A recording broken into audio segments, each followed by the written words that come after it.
Springsteen is the best ever. I love him. Even if you don't like Springsteen, I implore you to go out and rent a DVD.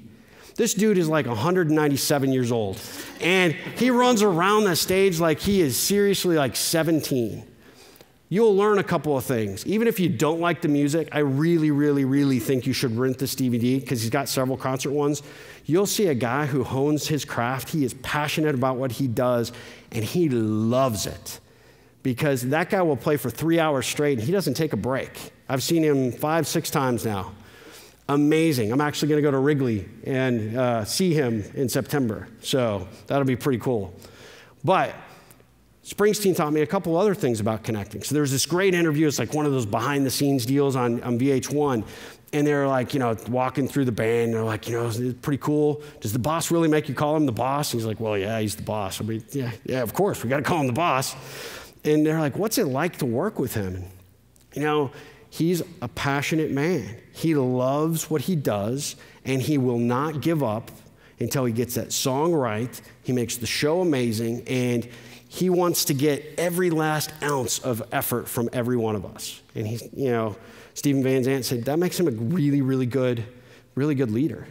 He's like he's not the frontline guy, he's the everything guy. And that's the kind of guy I want to show up and work for. So they do some other interviews with the band, but they eventually get to him, and the reporter obviously was in awe, and he's like, oh my God, Bruce, it must be so awesome. You walk out on stage and have 50,000 people just screaming your name. Bruce, how awesome is that? And he's like, don't hear it. And he's like, what do you mean you don't hear it? He's like, I don't play for that. He's like, how can you not play for that audience? Oh my God. And he's just like really physically blown away that he said, no, I go out there and I walk out on stage and I look for one person and I play to that audience of one. And I focus on that person. Because at the end of that night, 3 hours, if she's not soaking in sweat and she is not just hair's all crazy and she's like, oh my God, let's go for more.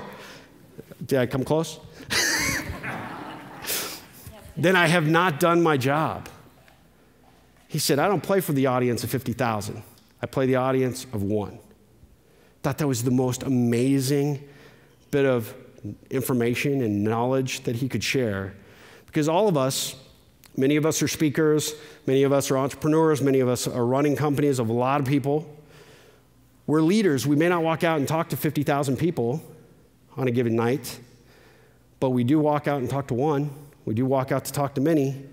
But the reality is, if you want to get good at connection, it's all about playing to that audience of one.